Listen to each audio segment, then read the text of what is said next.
चर्चा कर रहे हैं दबाव समूह पर, जिनमें चौथे प्रकार का जो दबाव समूह है वो है भारतीय राजनीति में प्रदर्शनकारी दबाव समूह।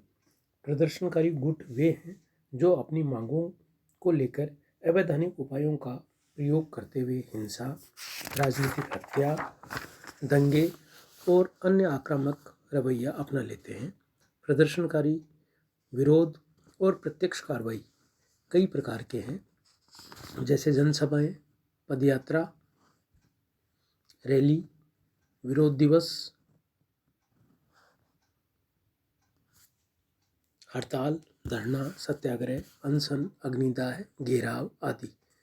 इसके द्वारा संगठित गुट न केवल असंतोष व्यक्त करते हैं बल्कि विशेष नीति को बनवाने अथवा बदलने के लिए सरकार पर दबाव डालते हैं। इस प्रकार के दबाव समूह में झारखंड मुक्ति मोर्चा, उत्तराखंड मुक्ति आंदोलन और छत्तीसगढ़ आंदोलन आदि ने अपने लक्ष्य को प्राप्त करने में सफलता प्राप्त की है। मायरन विनर के अनुसार भारत में सरकार दबाव गुटों की मांगों की तरफ उस समय तक ध्यान नहीं देती जब तक कि जन आंदोलनों के माध्यम से वे अपनी शक्ति का परिचय नहीं देते।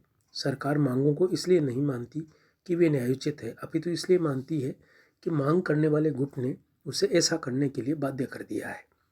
स्वाधीनता के पश्चात अनेक महत्वपूर्ण निर्णय प्रदर्शनकारी गुटों के दबाव के फलस्वरूप लिए गए, जैसे मद्रास, बम्बई व पंजाब राज्यों का विभाजन हुआ, पूर्वांचल में नए राज्यों का निर्माण करना पड़ा, सरकार की गोवध नीति के विरोध में साधुओं ने अनशन किया एवं हिंदी भाषा के समर्थकों ने अंग्रेजी के विरोध में सत्याग्रह किया। महाराष्ट्र में प्रांतीयता की संकुचित भावना के प्रसार के लिए शिवसेना तथा बाद में महाराष्ट्र नवनिर्माण सेना का गठन किया गया। तो इस प्रकार से भारत में ये 4 प्रकार के दबाव समूह हैं। अब हम बात करते हैं विदेशी लॉबीज की भूमिका।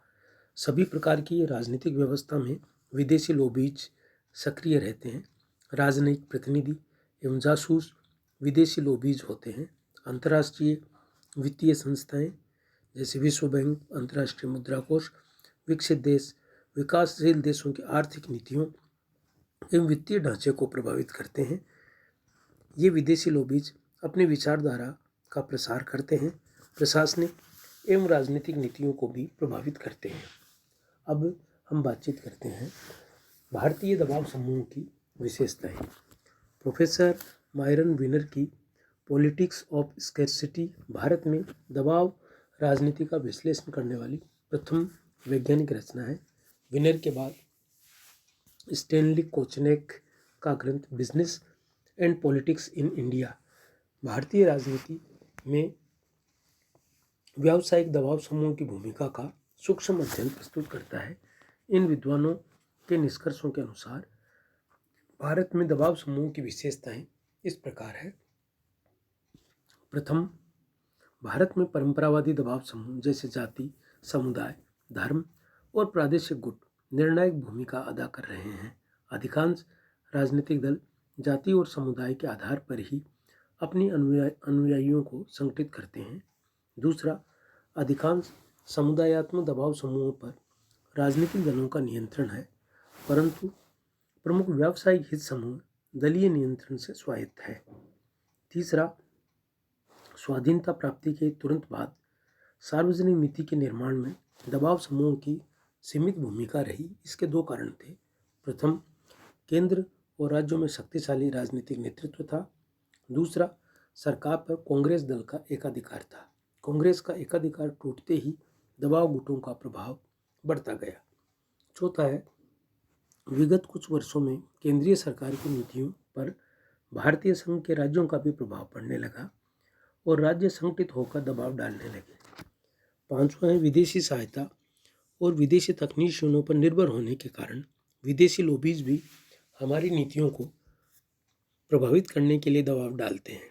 छठा है, प्रदर्शनकारी दबाव समूह हिंसा, जन आंदोलन, हड़ताल, अनशन जैसे अवैधानिक साधनों का प्रयोग करने से नहीं हिचकिचाते। सातवां है, भारत में दबाव समूह मुख्यतया प्रशासकों को प्रभावित करने में लगे रहते हैं, न कि नीति निर्माण को।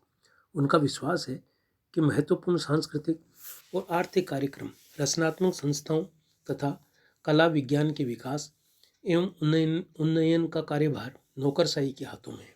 8वां है, भारत में आम धारणा दबाव समूह की कार्य पद्धति की प्रतिकूल है। ये माना जाता है कि यदि एक बार सरकार दबाव गुटों के आगे झुक जाती है तो फिर कोई भी निर्णय सार्वजनिक हित में नहीं लिया जा सकता। अब हम बात करते हैं दबाव समूह की आलोचना। आलोचकों ने यहाँ तक कहा है कि ये गुट भारतीय लोकतंत्र पर खतरे की तरह मंडरा रहे हैं। ये सदैव अपने संकुचित स्वार्थों की पूर्ति हेतु सार्वजनिक कल्याण को तुच्छ निगाह से देखते रहे हैं। इन दबाव गुटों ने हमारे सार्वजनिक जीवन में भ्रष्टाचार, घूसखोरी और अनेक घृणित उपायों को आश्रय दे रखा है। विदेशी लॉबीज भी सक्रिय है। भारत में दबाव गुटों की कार्यशैली को गुप्त रखा जाता है। ये गुप्त ढंग से नीति निर्माताओं तथा प्रशासकों से संपर्क रखते हैं। दबाव गुटों की सफलता उनके वित्तीय साधनों पर निर्भर करती है। दबाव गुट सरकार के विरुद्ध हिंसात्मक साधनों का भी प्रयोग करते हैं। विनर लिखते हैं कि गैर पश्चिमी देशों में हिंसा का संगठित प्रयोग किया जाता है, किंतु अधिकांश में हिंसात्मक कार्रवाइयाँ अचानक नहीं हो जाती, अपितु संगठित और योजनाबद्ध होती है। कभी कभी दबाव गुट ऐसी दायित्वहीन मांगें भी प्रस्तुत करते हैं जिनको पूरा करना सरकार के लिए संभव नहीं होता। साम्यवादी और अधिनायकवादी शासन व्यवस्थाओं में भी दबाव समूह सक्रिय होते हैं। वर्तमान लोकतंत्रीय व्यवस्था में यह जरूरी है कि उन्हें समाप्त करने की बजाय सही दिशा दी जाए। इसके लिए जो सुझाव दिए जा सकते हैं वे इस प्रकार हैं।